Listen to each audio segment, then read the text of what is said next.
You're listening to Sticky Note Conversations with Erika Washington. Way below acceptable. Way below acceptable. On this week's episode, what I didn't anticipate was me outing myself. That was not intended. I think when I got up and I tell everybody, I could see my heart kind of like through my suit jacket. And so I knew if I was going to do it at that point, I was going to have to speak from the heart. And so it just kind of came out. Way below acceptable. Hey there, Sticky Note listeners. This is your host, Erika Washington. And today's Sticky Note conversation is with former Nevada State Senator Kelvin Atkinson. Kelvin's been through a lot over the past decade. He served as one of the first openly Black, gay senators in the state of Nevada. He also spent some time incarcerated. So we talk about that and more, including his book, where he dives a little bit deeper into his life and where he's now and what happiness can look like. I hope you enjoy today's conversation as much as we did. Thanks for listening. It's been a long time since I've seen you. I know. Yes. I feel like, and what's funny is a picture of you came up in my Facebook memories, but it was about 9 years ago. I had a smaller waist, and, and bigger hair. We all did. Yeah. And I was like, oh, this was so cute. It was. I think it was one of like Devin's Neo-Soul happy hours or something like that. So, but it was a good memory. Good times. So good times. I wanted to ask you what I didn't know is, because you're not originally from Vegas, right? You're from California. Correct. When did you get to Vegas and why? Why did you come here? Going back, I actually lived in Hawaii at first with my parents, and after they separated, it was about 6 or so. Family moved back to Chicago, where I was born, and my dad moved to California. And so I wanted to live with him, so ended up being in California. So, this Cali kid. So I tell everybody, I was born in Chicago, but I'm totally a West Coast kid. And my first year of college at Howard University, my father was murdered. Mm-hmm.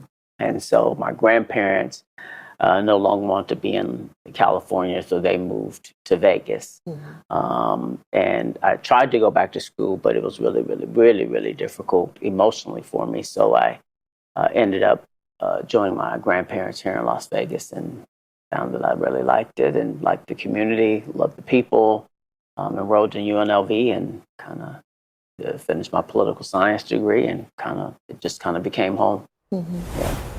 When your father was murdered, I can't imagine what that felt like in that moment. Like I have had death of parents, but not in that sort of violent way. Yeah. What have you been able to do with that grief? I tell everybody, it's been a little over 30 years now, 31 or 32 years. I think it's a grief that continues, that you have to deal with for a lifetime. I ended up having to get help for it because it was a lot more difficult and a lot more tasking on me as a 21-year-old male than I thought it would be. Although I knew I was really close to my father. He's the reason I'm a Raider fan. Reason I'm a Laker fan. We went to games often. And in high school, I played football and ran track. He came to my games quite often as well. So I was a daddy's boy, and just really close to my dad. I remember him taking me to Howard and remember those memories and kind of him, me crying when he was leaving and all that. But, losing a parent is difficult, period.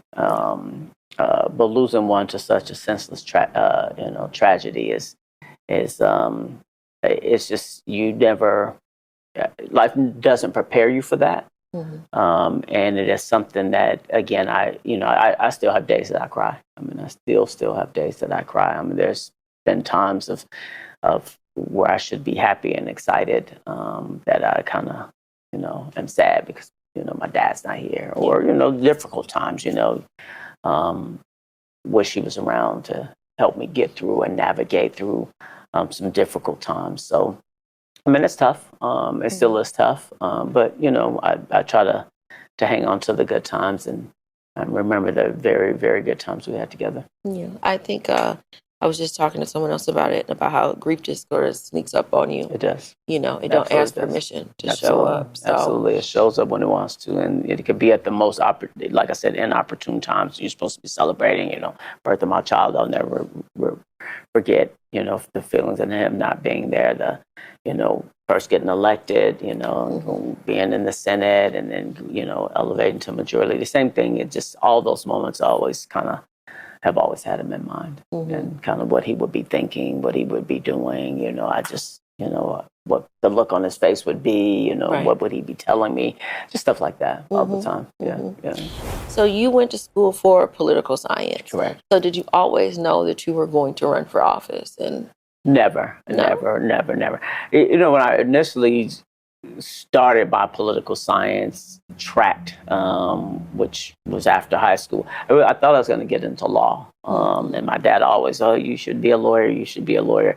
So I kind of thought I was going to do that. And my preference was going to be criminal law. But when that happened to him, I was totally turned off to anything, you know, related to that. So I just,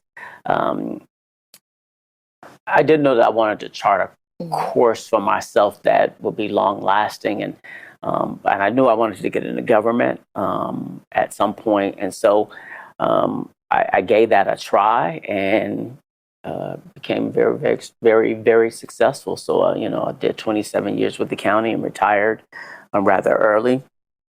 So I'm very grateful for that. Running for office was never in my, never, I thought. You know, I think when I grew up, you know, we're probably around the same age, but if you didn't come from a political family or your name wasn't attached to a political family, I mean, I don't think that it was even thought of. I mean, I think because it's always a lineage, especially back east or in the Midwest. Especially back east or in the Midwest. I mean, even California. I mean, growing up, I mean, everybody knew who was coming next, and it was just kind of like you know, somebody knew, like Kelvin, Las Vegas, wasn't born there. Everybody knows who he is. Like that's not going to happen. So I didn't, but I at some point started to be in like a political circle. You know, I worked for, you know, Commissioner Dario Herrera as a neighborhood liaison for some time. Worked in the commission office for quite some time. So then began to be around some politicians. The county's lobbyist at the time was Terry LaMorelia, who I was really close with. And really it was more of his urging and pushing and kind of like, you know, you've been doing this for some time now. You know, you've served people's constituencies. You know, how about serving your own? Like, what do you mean? Well, what was the thing that clicked that you were like, yes, I will do this? When he first approached me, I'll never forget it. I had just moved into North Las Vegas. And again, not knowing anything, the district that I had moved into was created as an open district. He knew that because he asked me what was my address. And I told him, and he pulled me to his office and said, look, you're in this newly created. And I'm going, yeah, what does that mean? He goes, you really should consider running for the assembly. It's a new district. It's, you know, was held by Bob Price, but they kind of drew him out, and you know, he's too old, he's not going to move back into the district, you know, he's more likely going to retire, he had some health issues. But I don't know, let me think about it. It was right before the holidays, so it was either October or end of October, beginning of November, and I thought about it over the holidays and just felt like, you know what, I can do this. I can, you know, in an open district, and hopefully I get the party support so I don't have this knockdown, drag out kind of thing, you know. So it was kind of a lot of things that played into it.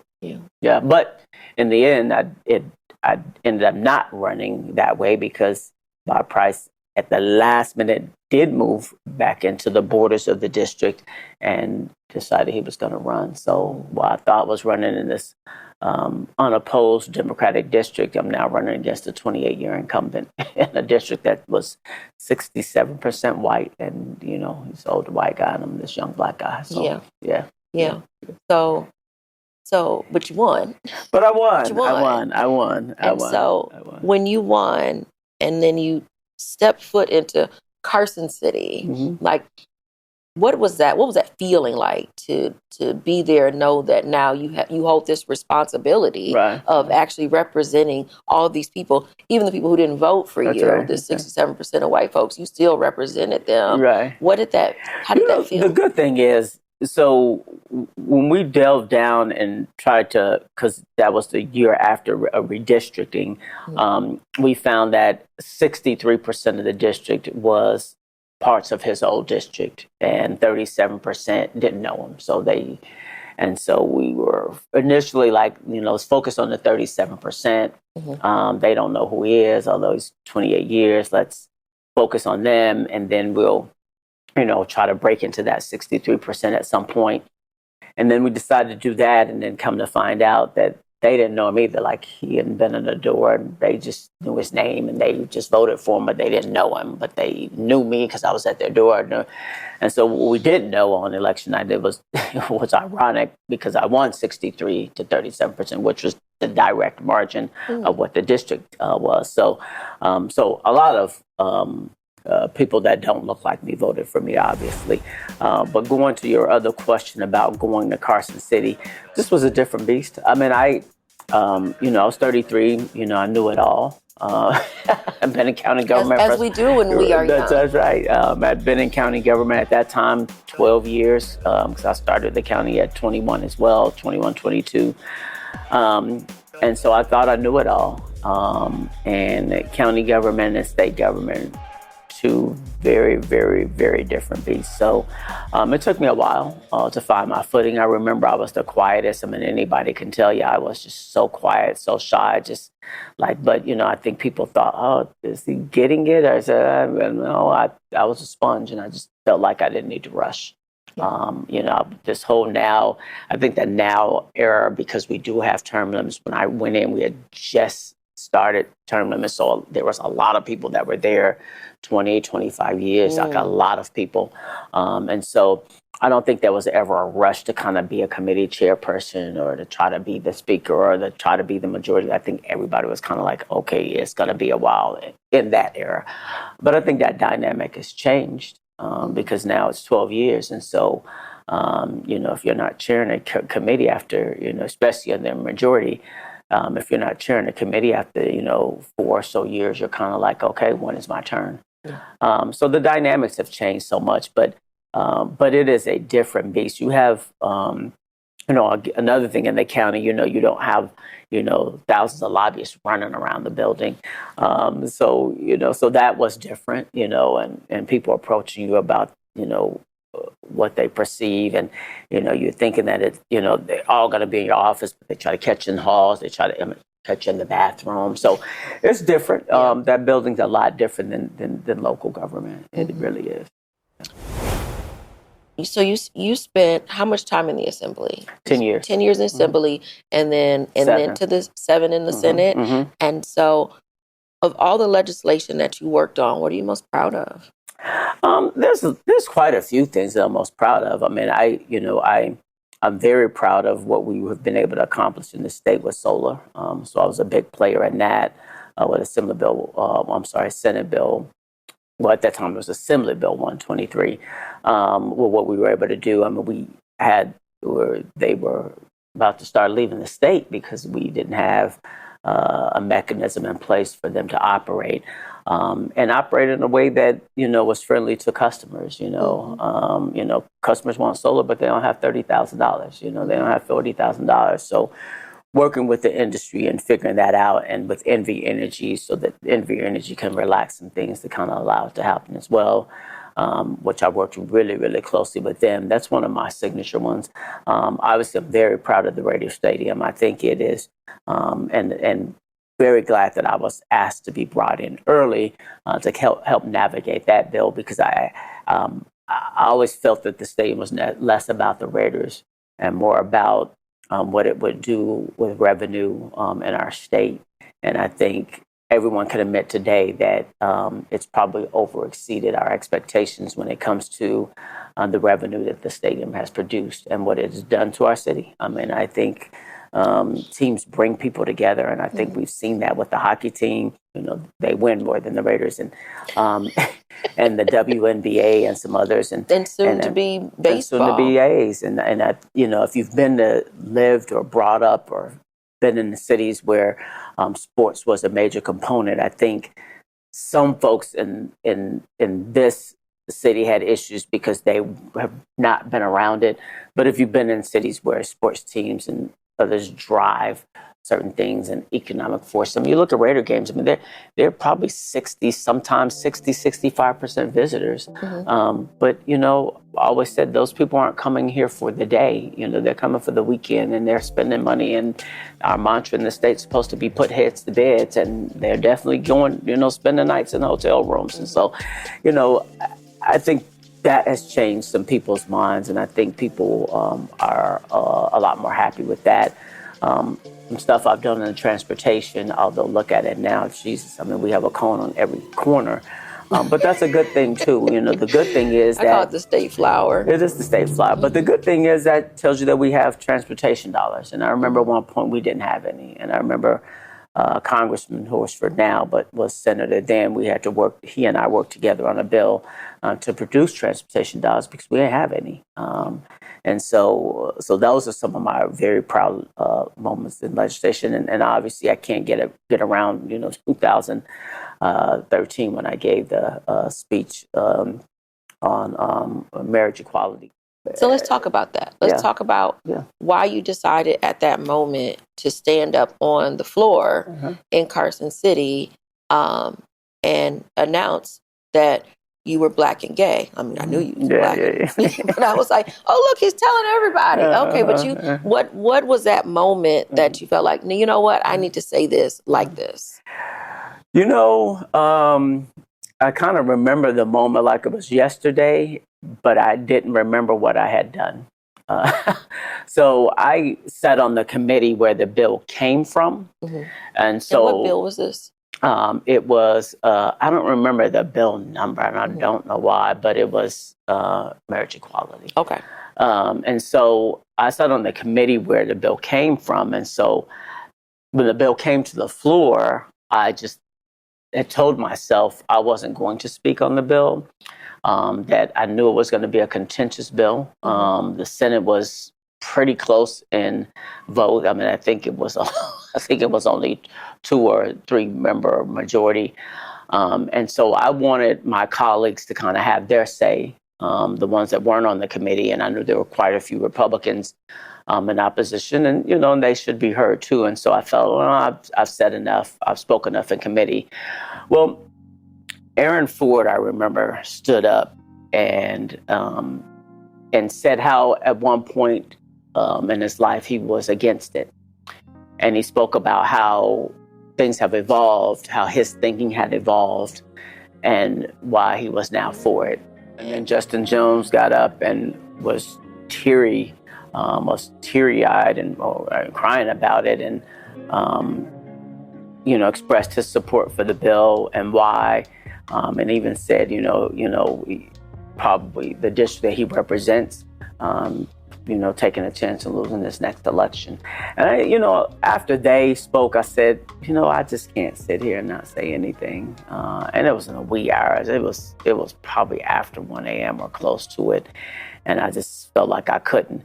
What I didn't anticipate was me outing myself. That was not intended.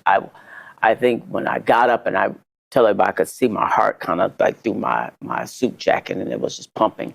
I didn't have a prepared speech. As you know, most of the time when we go on the floor, if you're going to speak on the bill, you probably have something prepared. You have already jotted down notes, or you've had staff prepare a statement.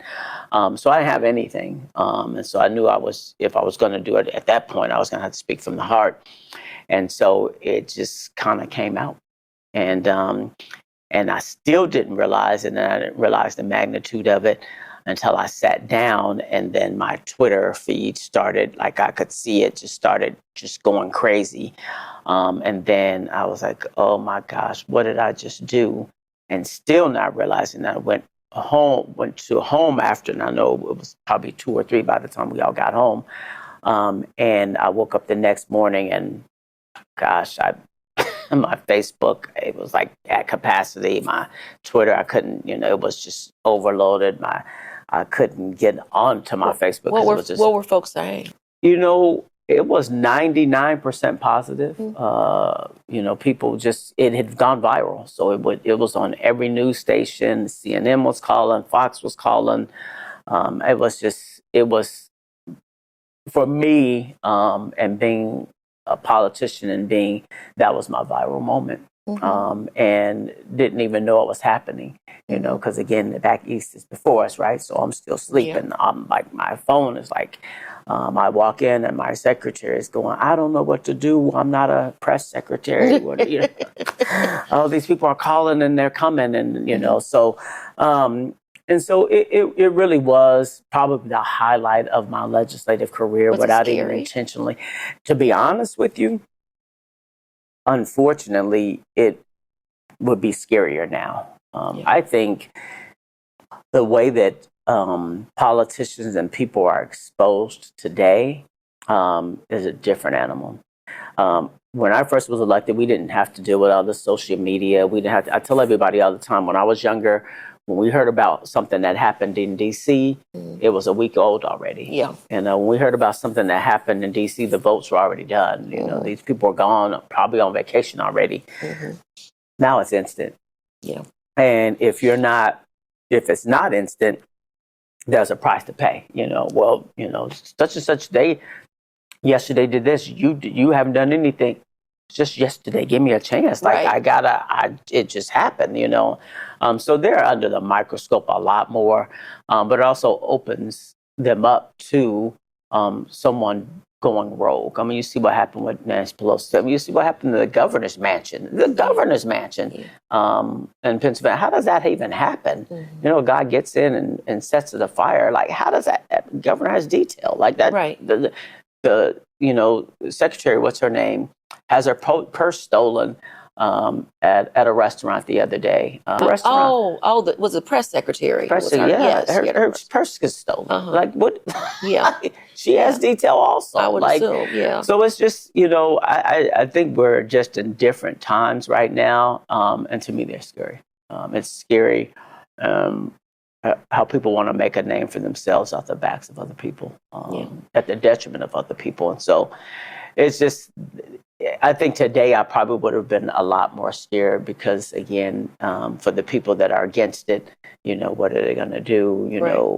We weren't like judges and other people. We're not protected as far as our addresses are concerned, and stuff like that. So it's a lot more scary. I'm happy it happened then as opposed to today. Yeah. Yeah.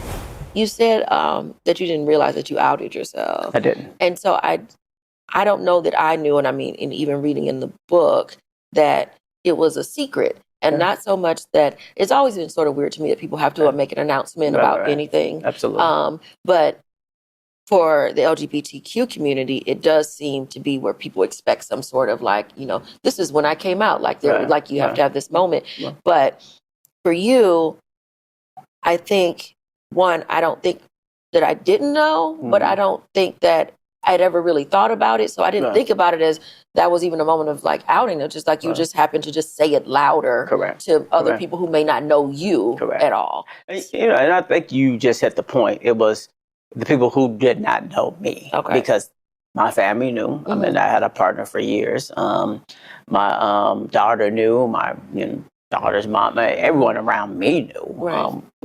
Everything was at my house, so every function, so, but to the magnitude of, like you said, I personally, I just have to admit, I personally was shocked at how many people didn't know, who were like, I had no idea, I was actually shocked. I didn't think I was saying anything that was new. I just thought I was confirming it. Right. If that makes sense. Did that change the dynamic with anybody? It didn't. I to be honest with you, I think it made me stronger as a politician. I think that is when I started to see my career catapult somewhat. I was council state governments. They had never had an African American a chair in their, 83-year history. And I was the first, but I knew that the LGBT thing played a role in that. Now people are like, oh, we need to go after him because now he's going to have some allegiance. He's going to have some connections to probably some purse strings and other people that we didn't have before. He's going to bring the gays to the party. He's going to bring the gays to the party. It's a new purse string. It's a new. So I think a lot of that started happening. And so it did help in some regard. And that's why I always tell people, I think out of all the constituents that I felt that I let down, and I will get into that, was the LGBT community, because by that time they had really kind of like latched onto me and was like, okay, he's got to be, I mean, not obviously on the level of Obama, but like when he ran and was getting the black people, like, okay, he's our hope. Like I never thought I'd see a black in my lifetime, but before my lifetime he could be it. So I think some of that happened with the LGBT community, was like, okay, so he's the first gay African American majority leader. Okay, we gotta learn. So that started to happen, and like I said, I think that probably what disappointed me the most. Does that add more pressure or more responsibility to then push certain types of legislation that people then had an expectation that now you have to think more about not just Black folks, but now the LGBTQ community? Well, I think so. I don't necessarily say it was pressure, but I think it goes with the territory. Mm-hmm. I think if you're going to use the terms, and if you're going to say I'm the first Black LGBT this, or you're going to say I'm the first LGBT that, then you should wear the crown and make sure that you're looking out for the very people that you're claiming to be proud to be a part of.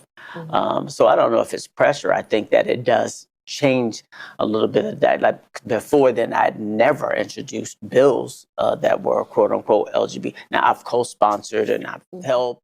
You're listening to Sticky Note Conversations with Erika Washington. So I want to go back just a little bit. Being in the legislature, I think what a lot of folks don't realize is that this a citizens legislature, as they call it. So you usually still have full-time jobs and all of that. And y'all don't really get paid, like not a living wage by any stretch of the imagination. Yet you still chose to do it for a lot of years. And then you had this viral moment where, you announce that you are this Black gay man and why marriage equality is so important.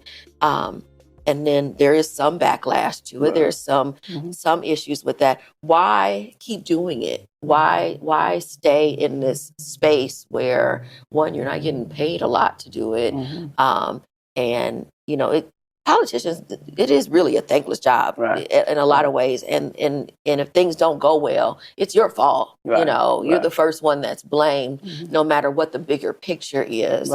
What motivated you to keep doing it? I think there's a lot of things that motivate you to keep doing it. I think the legislature meets every other year. And so there are things you didn't get done last session. And so you've got to wait 2 years to try to get them done again. Which I still think is just such a silly way. Such a silly way. Most people are annual now. At least they do, an annual budget, and then they have the off year where they deal with the other issues. But I think that's a large part of it, is that when you are in long enough, you continually to have things that didn't get done from last session. You continue to believe that your voice is stronger than next session. So things you didn't get done, things you want to get done, parties that you didn't get to work with or parties you want to work with. I think that's a part of it. And I won't deny that trying to get to a certain place with it is certainly a motivating factor. I knew at some point I wanted to be a leader. So I think that's a part of it. And the other part, I think some people will disagree or don't think it's possible, but you do enjoy it.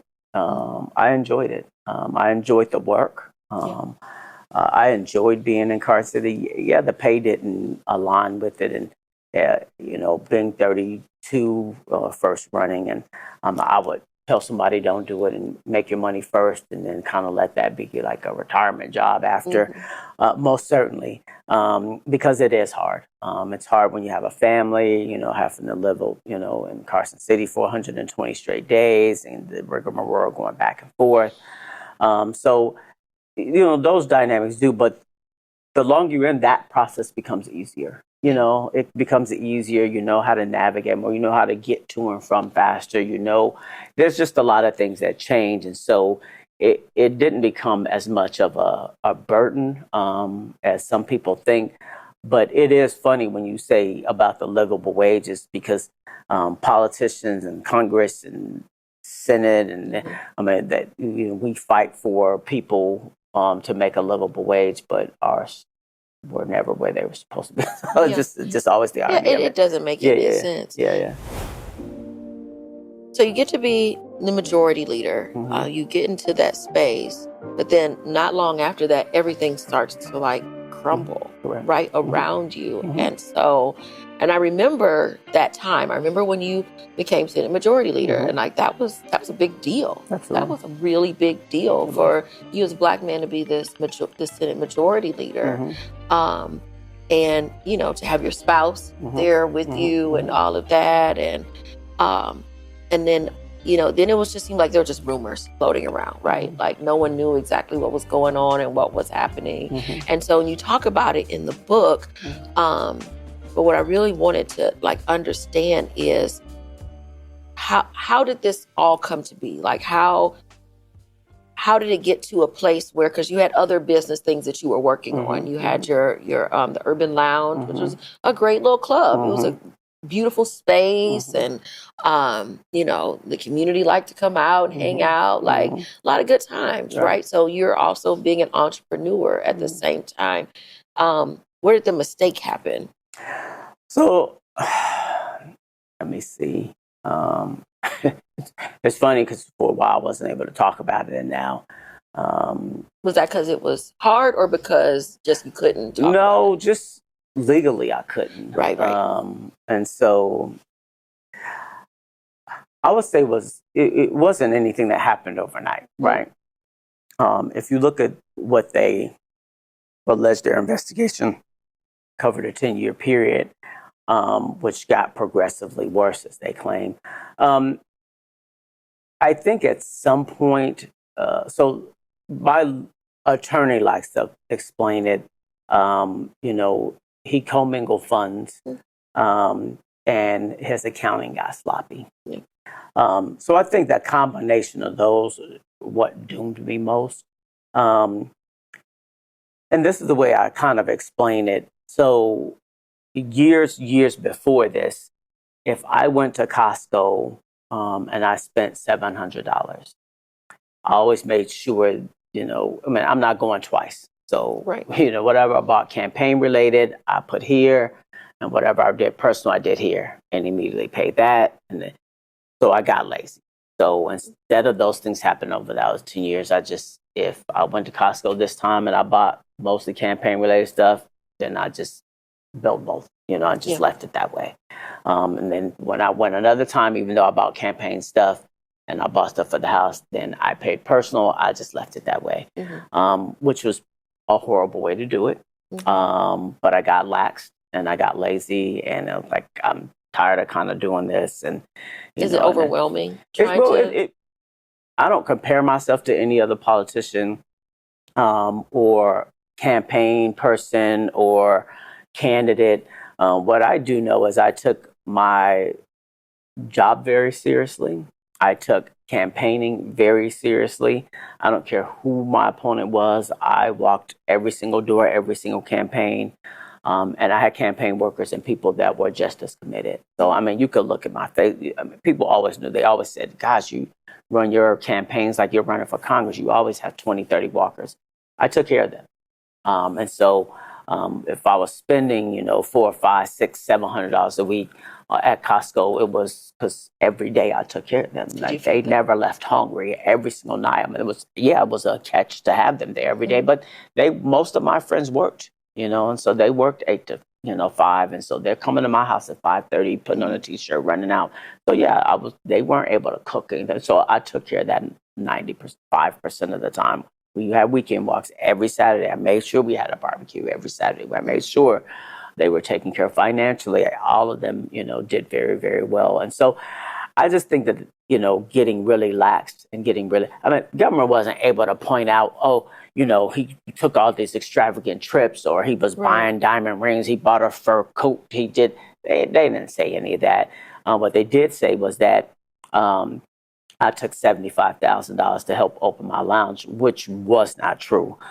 Because if you look at the document itself, the government also says there's $85,000 is in his account that we can't account for. So we have to assume it's his personal money, which it was. So the 75 was, now I get the way my attorneys play, well, you can't kind of like decipher the two and I get all that, because at what point is the 75? It's whatever your own language says that it was my own money. So that's what it was, and that's what I used. So, and I want to stress that I understand that there are laws that, we all have to follow, and then elected officials are under even more stringent policies of to follow as far as commingling funds and having separate accounts and all of that.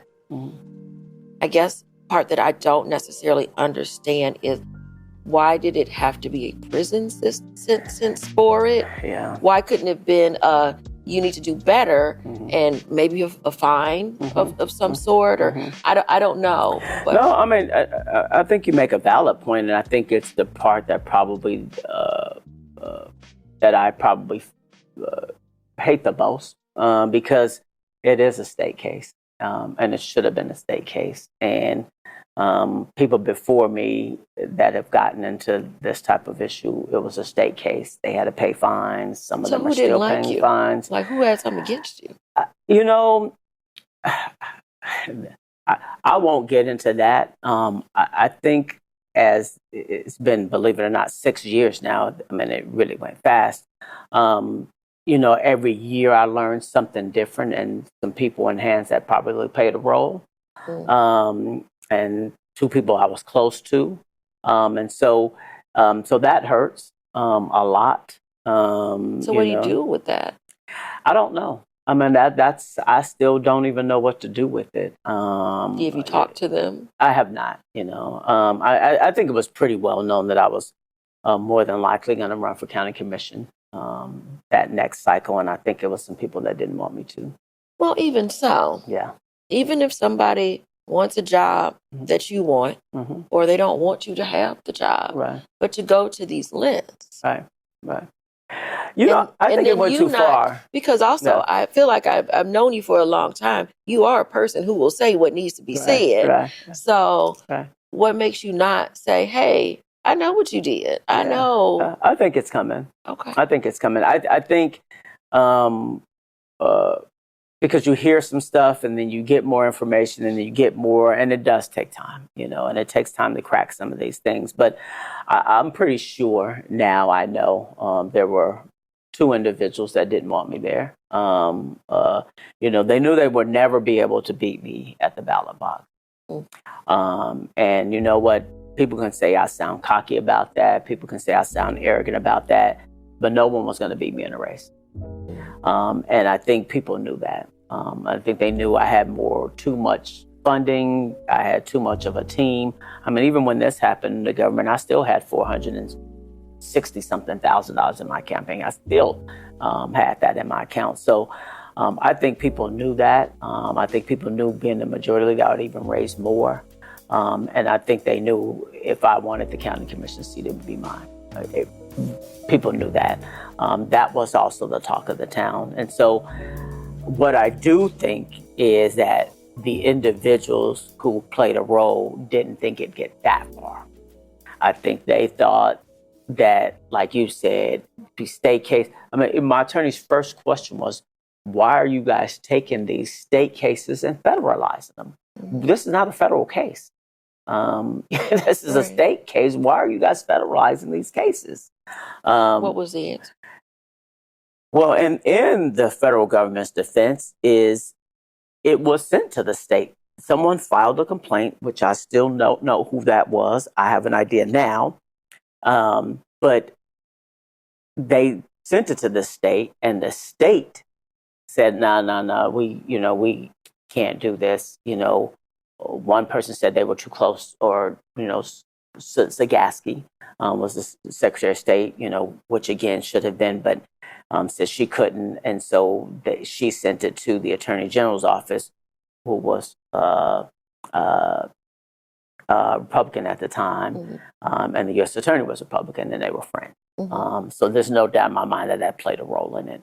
And then the U.S. Attorney at the time was Trutanovich, and he wanted to make a name for himself. So truly, truly tragic. I think in any other times it wouldn't have been there. It was a case right after mine. Another individual, which I won't name him, but he was an assemblyman. Kind of the same thing happened to. And therefore prosecuted the case, gave him a fine, told him, look, you don't meet these conditions, you're going to have a felony. If not, you can go on about your business after you take care of this business. Same thing. Same thing happened to people before me. So there's no doubt that this probably went further than some people thought it was going to go. I think those people feel sorry, but because it went that far and didn't anticipate it going that far. But certainly you got to have people that are willing to play that game. And I think some people did. And it's unfortunate. In different situations, there have been a few Black politicians in Nevada who have had investigations and or have had to serve some sort of time over the past 20 years or so that I am aware of. And I see that Only there two are, of us. but Black folks, but I haven't seen it has this. Are the numbers the same for other folks? They're not the same, and I remember Ralston writing his article about me at the end, and it's it was demeaning. While he tried to say he wasn't making about race, he definitely did, because he named all these other people, and he's. For someone who's been in politics as long as he has been around politics, that he doesn't see it as black and white, when it definitely. I mean, you got a person, and nothing against it. I've made it known I'm friends with Michelle Fiore, but she just got pardoned. Just got pardoned For a lot, for what looks like a lot more. Allegations than anything that they listed and worse. Yes. And again, she's a friend of mine, and those were I'm extravagant for things. Her. But I'm just saying, you have to put them on the same pendulum, right? I mean, the cost that we have to pay is a lot steeper than our counterparts. And again, Ralston would say, "Oh, well, different times, different." That doesn't matter. Right. Our people see that these issues are an issue. And, he writes in this article, he had gotten too cocky. He had gotten too flamboyant. He's gotten too, I didn't do anything that any people didn't do before me. Nothing. As a matter of fact, I had people say to me in my earlier days, "Oh, is that the, senators?" A senator, I was in the assembly. I'll never forget, a Republican senator said to me, is that the latest iPhone? I go, "No." I said, "I got to wait. I got to save up some money." He said, "If you're spending your own money on these things by now, you're stupid." I mean, come on, one of the first phone calls I got when I got out of the camp and came home was from Senator Reed, "Happy you're home," So, I think we're not allowed to play with the same deck of cards than our counterparts. Our counterparts, when they act like me or act like I act to get to where I was, he was a bully, or some people were afraid of him. And come on. A lot of people before me, people were afraid of. People were afraid of Barbara Buckley. People were afraid of Marilyn Kirkpatrick. People could perceive them as, he doesn't ever write about that kind of stuff. But if you're a white man, he's sexy. He's macho. He's he's bright, he doesn't take anything from anybody, he puts his foot down. We're not allowed to do that, because when we do, we're bullies. We're, no one likes us, or this and then the other. Look, what I can tell you is I had more friends in the legislature than I had enemies. I know that for a fact. Did I have enemies being there 17 years? Absolutely. It's a part of being there. Ford, when he was there, he had enemies. I mean, we all have enemies, Raggio, as good as he was, some people didn't like him, It's just the way that it is. And what I do know is I was elected by a majority, well, not majority, but unanimous from my caucus to lead them. And the other part of that is so funny, and it's such an irony, is if people felt that way, people used me that way. When people couldn't get something done, they came to me, hey, Kelvin, this person, this lobbyist, or this divisions, they're not moving. Can you get on them? Can you?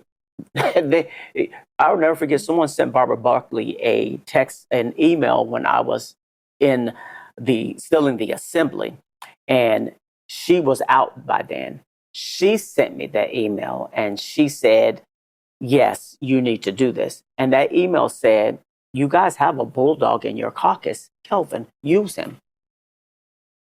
So it's like, okay, you're able to use me when you want to, Right. But when I do it for myself to get something done, then I'm a bully. I'm an arrogant. The caucus used me for it. Mm-hmm. That was my name. That's what they used me for. Yeah. Oh, you couldn't get something to move. Go get Kelvin. He'll get it done. Mm-hmm. So it's just, and then you got, again, writers like that, the whole Ralston thing, which the man never liked me. And, I think behind the scenes, he knew what was going on. Yeah. I think about future generations of folks running for office, and we talk a lot about how we want more people of color, more Black folks, more women, and all of that to run for office. But then we hear these sort of stories. What type of advice or guidance would you give to someone who's thinking about running? Obviously, we can work on not commingling money, right? That's right. Because there's that, and I don't want to make light of the fact that some mistakes were made. Absolutely. But knowing that we're not allowed, what it feels like, you're not allowed to make mistakes, and you're also not given guidance all the time on everything, because there is a limited amount of funds and I think leadership that I've seen for newly elected officials. Absolutely. So when they go in, there's nobody on a day-to-day to be like, make sure you don't do this or don't. And if you need this, we can dispatch this person to help you. You don't have a full staff by any stretch of the imagination. So someone who is wanting to run for assembly or Senate next time, what advice would you give to them on how to navigate all of this? Well, I mean, obviously, there's been enough mistakes made. So I think people do need to look at that and look at my story and, some of the other stories, and make sure you don't get tripped up with some of those things, obviously. The legislature does have a lot more training than they used to have. And so I think that helps. But I think that you should. Look, I don't think we should focus so much on the other stuff, but we can focus on what we know we can do well. I don't want my story or anyone else's story to discourage the next African-American person to be great. If you think you can do good job in the assembly, you can do a good job in the Senate, city council, or anywhere else, do it, and don't be discouraged by some of this other stuff. Your other tone is, we got to be cleaner than the next person. It's funny because everyone kind of like the whole, Obama thing, he had to be squeaky clean. And he did. But there aren't a lot of the Obamas out there that, everyone has something, has done something, has something in their background, we got lucky with him. He didn't have any, because Lord knows they tried to find it. So the last thing they could do is take his birth certificate. So they, when they couldn't do that, that was their last thing. So, but other than that, being squeaky. But I think that's changing too. you know, and unfortunately we have a president now who's changing that, who's making people see that you don't have to be a squeaky clean person to be able to take on. Is that everybody, or is that? And you're right. I mean, we can't have 34 felonies and win. President. You can't have 34 felonies and get a job at the 7-Eleven. You can't have 34. You can't even have 34 felonies and even get a pass to be in the White House. So, or even be in the White House staff. So, no, absolutely no. It's not for everybody. But what I'm saying is, he is showing us that we don't have to at least be perfect. Now, can we go to the extreme that he's at? No, and I think after him it won't happen, but we do have to be. I'm sorry. It is showing that there is starting to be someone a little more lenient in people that deserve second chances and people who don't. I mean, because the rioters as well. 15? How many? They're all scot free. It's that stuff hurts when you see that.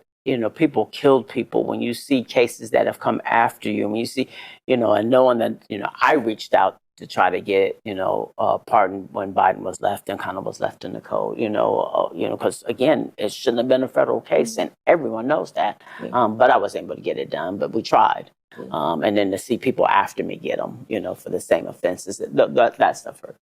Yeah. One of the things that I wanted to make sure I asked you, in the book, you talk about the FBI sort of kind of accosting you at the airport, and you didn't know what was going on at the time, and then they came to the house and all of that you didn't think about calling your lawyer. Yeah. Why? Do you know how frustrated I was reading that? I know, and I'm like, why? This is he's seen television. Yeah. You're not a man that ain't been in the streets and know like how the world works. Yeah. How come you didn't call your lawyer right away? Probably the dumbest thing I did. And the other thing, again, when I look back, and I chose not to fight. I took all this plea stuff and just said, forget it. I don't want to fight. I'm done. That I should have. Because I really do think I would have been able to mitigate a lot of what they were talking about. Because a lot of it was just, again, horrible. But I just didn't lost. I just didn't account for stuff. I just did it. Why didn't you want to fight? I was tired. I was, 17 years and, fighting for years to get to the top spot. And I just was exhausted. I was exhausted. You know what? I will say the number one reason I didn't either was because one of the things the FBI said to me, and it always stays in my head, is, so we have all these campaign workers that have worked for you for years and years and years. They go through the list, they're naming some of them. Have they ever filed taxes on the money that you've given them? I don't know. I mean, we tell them, that that they should, this and the other. Well, we're going to need to talk to them too as this goes further. And I didn't want them being touched. That was number one. I didn't want them bothering them at all. And I didn't think it was fair that they get caught up in it at all. And now they're looking at their taxes and and they're going to use it. I know how they are. They're going to use it to get information. Because what else would you be talking about? These campaign workers know nothing about my campaign finances. They don't know what I write a check for or don't write a check for or use personally. They don't know any of that. So other than that, you're going to bully them. And I wasn't going to let them do that. So that was really number one. Number two, like I said, I was just tired. Why I didn't, I would say that was probably a role where I was probably too full of it. I didn't know what it was about at first. So when they accosted me at the airport, I was just coming back from the governor's ball in Reno. So I was just coming home. And when the agent approached me as I was getting ready to go down the escalator to baggage claim, and he introduced himself as Agent Andon with the FBI, I didn't think it was about me. I didn't. I mean, I'll go talk to you in a disclosed room. it wasn't until about 15 or so minutes after I started to get okay, they're after me. I thought it was like they were questioning me about somebody else, or just maybe some people playing funny with some legislations, people giving donations they weren't supposed to. Just that's what I thought it was about. But at 20 or so minutes in, I still thought I was explaining myself well enough to where, like, okay, maybe this will go away. And I just didn't. When we were getting ready to go to my home, I left and they told me they were going to my home. That's when I began to understand how serious it was. And I didn't even have an attorney at the time. But I should have paused everything at the airport and sought legal counsel. Yeah. It's a huge mistake. And I would say that to anybody if it ever happens, because they said themselves multiple times, you don't have to continue. We can, stop here and you can, this and that and the other. But I just, yeah. Before we wrap up, I want to ask you, because you got a lot of new things going on now. I do. A lot of good things going on. What is your version of the American dream for you? The version of American dream for me is staying with it. I mean, one of the areas I started to delve in before all this happened was, like you said, being an entrepreneur and kind of doing my own thing. And I think that's kind of continuing for me. My dream is to continue to work for me. I put in a lot. Again, people can chastise me for what happened with my finances. But what people can't do is chastise me for the amount of work that I put in. I fought really, really hard for my people. I was a great legislator. I did some amazing things in that building. I've helped a lot of people during campaigns and other stuff with campaign. I remember, and just to diverge just a little bit, I remember a lady approaching me when I was campaigning in the assembly, like my last or second to last term, Hispanic lady, and she said, I have two sons. What do you do? She said, I'm campaigning, canvassing every day. She said, are you? I said, yeah, I'm assuming. She goes, oh my gosh, I have two sons. They need to do some work. Can they come start walking for you? Those kids walked for me for every campaign after that. And there was 10 campaigns that were less, 5 campaigns after that. Every campaign season they were there. So I know I was making a difference with people. But being an entrepreneur, is giving your time of you for you. Before it was kind of giving time for myself for everything else. And so now it's like when I do stuff, I have a grooming business now, DoggyDoo.shop. And so that's been really, really, really rewarding. I'm doing real estate now. I've enjoyed that. I wrote a book, which you have a copy of. Mm-hmm. And so it's allowed me really, to do some of the things that I've kind of wanted to do. Mm-hmm. I've always wanted to write a book. Obviously, there were a few more chapters that I had in mind, but certainly had this. Now I'm thinking about another book as well. I'm enjoying doing the doggy do biz. I'm enjoying grooming, which I never thought in a million years that I would enjoy. I enjoy seeing people happy when they pick up their pets. And the real estate thing is something that's kind of new for me, but I'm enjoying that. I've done a few open houses. I'm with Berkshire and Hathaway, so they do a lot of training with us. And so I'm enjoying being an entrepreneur. So what the American dream looks like for me is me investing now in me. Will you ever run again? I don't know. People ask me that all the time. Obviously, legislative laws have changed, which would enable me and allow me to run.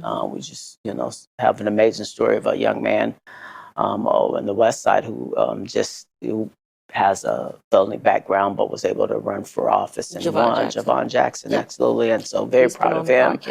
Yeah. And so the stage is set, but I don't know. I mean, I tell everybody now, if I did it, I would do it the reverse. I would do everything I need to do now. And so if I did it again in, 10 or so years, I could just do that. You know what I mean? I could just focus on just doing that, because I think that kind of is what gets convoluted, especially in our legislative body and with these people that are part-time but are full-time. It's just, that's hard. It's hard. Yeah. Gotcha. Yeah. Thank you. Thank you. I've enjoyed it. I've enjoyed this conversation. Yeah. I had more questions, but we were running out of time. But I really appreciate you taking the time to talk about, your history here in Las Vegas, and the good, the bad, and the lessons that are learned. Because I think one of the biggest things that I hope people get out of this conversation is you can do something and get it wrong, fix it, and then do something else. Like, that doesn't mean your life is over. Right. That doesn't mean that, you have to crawl behind a rock and not show up. You can do hard things, Right. and you can keep going. And I think your story says that for anybody, no matter, sex or race or any of that, we're all imperfect, and we have to have room for grace. That's one of the things Biden used to always say too, and he really used to be strong with it back in the day. Is I've been knocked down, but you can get knocked down, but you got to get back up. And it took me a while. I mean, it took me a long time to forgive myself, years, and so it does take time. But when you get there, you just you got to keep going. That is important, to forgive ourselves. That's right. Because we can be our worst. That's right. Our worst critic. That's right. Thank you, Kelvin. Thank you. It's been a lovely conversation. Thank you. And we're good. Okay. Yay!